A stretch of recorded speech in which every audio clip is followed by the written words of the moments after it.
చందమామ కథ. బాలయోగి సుందరాంగి. ఒకానొక అరణ్యానికి సమీపాన కుటీరంలో ఒక 10 ఏళ్ల బాలుడు నివసిస్తూ ఉండేవాడు. అరణ్య ప్రాంతంలోనే ఉన్నప్పటికీ వాడికి సరస్వతీ కటాక్షం కలగడం చేత వరప్రసాదంగా సమస్త విద్యలు అలవడినాయి. అన్ని విద్యలతో పాటు మంత్ర విద్యలో కూడా నేర్పు కలిగింది. అడవిలో ఉండే పక్షుల భాషలు, జంతువుల భాషలు అన్నీ వాడికి తెలుసు.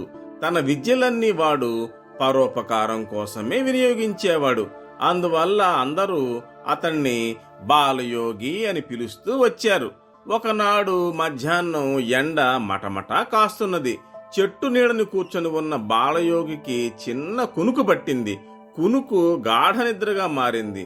మంచి నిద్రలో ఉన్న బాలయోగికి ఏదో వికృతమైన శబ్దం వినిపించి మెలకువ వచ్చింది. ఏమిటా అని లేచి చూడగా అది ఒక స్త్రీ కంఠం. రక్షించు రక్షించు అంటూ విలపించే ఆర్తనాదం. విస్తుపోతూ ఆ శబ్దం వచ్చిన దిక్కుకి వెళ్ళాడు బాలయోగి. అక్కడ చెట్టు చాటున నక్కి ఉన్న ఒక సుందరాంగి భయంతో కంపించిపోతూ అతడి వంక దీనంగా చూసింది. నన్నామే తరుముకు వస్తున్నది, దాక్కునేందుకు తావు చూపించు, రక్షించు మహానుభావా అంటూ కడుపు కరిగిపోయేటట్టు ప్రార్థించింది. ఎవరా తరుముకు వచ్చేది, ఎందుకలా వస్తున్నది అంటూ ప్రశ్నలు వేయసాగాడు బాలయోగి.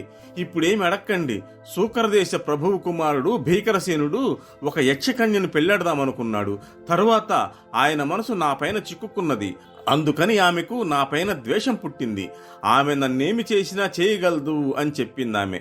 మరైతే భీకరసేనుణ్ణి పెళ్లాడాలని ఉన్నదా నీకు అని మళ్లీ అడిగాడు బాలయోగి. వాడిని చేసుకోవడానికి ఏ ఆడది ఇష్టపడదు. యక్షకన్యకు ఇష్టం లేదు, కానీ వాడు ధనవంతుడు. ధనం కోసమే ఆమె అతని పైన ప్రేమ ఉన్నట్టు నటిస్తున్నది అని చెబుతూ, స్వామి ఇక జాగు చేయకండి, కంటపడితే నన్ను ప్రాణాలతో వదలదామె, రక్షించండి, రహస్య స్థలం ఏదైనా చూపించండి అంటూ ప్రాధేయపడింది. జాలిపడ్డాడు బాలయోగి. వెంటనే ఆమెను తన కుటీరానికి వెంటబెట్టుకు వెళ్ళాడు. లోపల నుంచి కమండలంతో మంత్రజలం పట్టుకు వచ్చి ఆమె మీద చిలకరించాడు.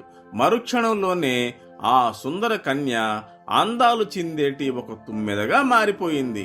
జూంకారం చేసుకుంటూ పోయి పువ్వుల మీద వాలి వాటిలోని మకరందాన్ని చవిచూడసాగింది.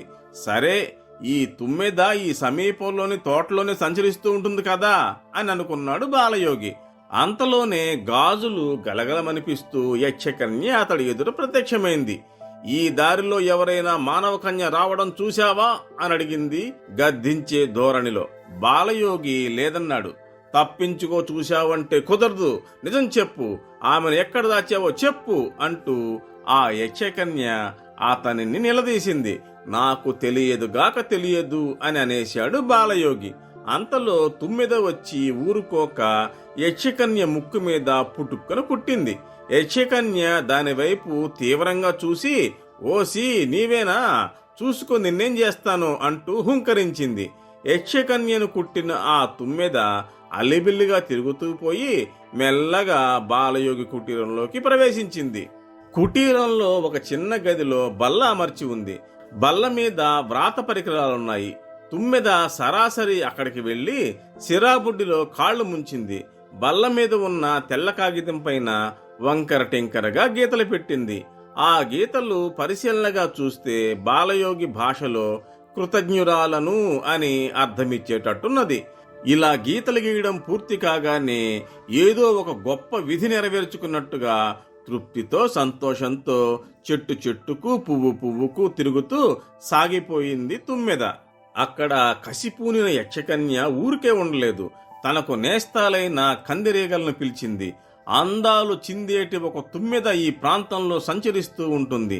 దానిని ఎలాగైనా పట్టి గూట్లో చిక్కించుకుని అది నాకు దొరికిన వెంటనే నాకు కబురు పంపించవలసిందని నా ఆజ్ఞగా సాలిపురుగులన్నింటికి చెప్పిరండి అన్నది. తక్షణమే ఈ కబురు అడవిలోని సాలీడులన్నిటికీ అందించిన కందిరీగలు.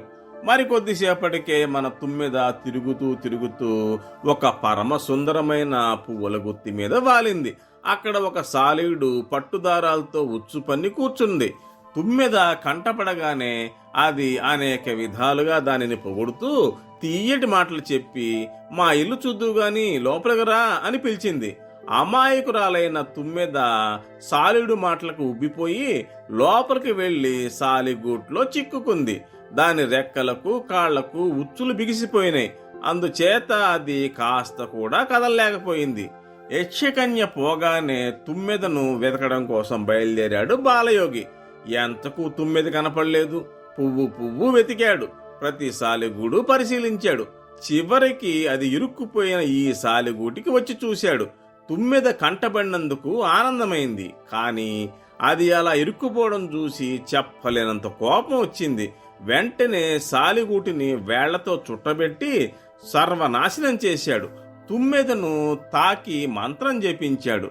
తక్షణమే అది మామూలు ఆనాటి కన్యరూపం పొంది చిరునవ్వు నవ్వుతూ ఎక్కడికో ఎగిరిపోయింది. బాలయోగి ఆశ్చర్యంతో చూశాడు. బాగా యోచించగా తన మంత్రంలో పొరపాటు వల్ల ఆ తుమ్మెద మానవ కన్యగా మారిపోయినప్పటికీ రెక్కలు మాత్రం అలాగే నిలిచిపోయినట్టు గ్రహించాడు. ఆ కన్య ఎగిరిపోతూ నవ్విన చిరునవ్వు మటుకు అతని హృదయం మీద అచ్చుపడిపోయింది.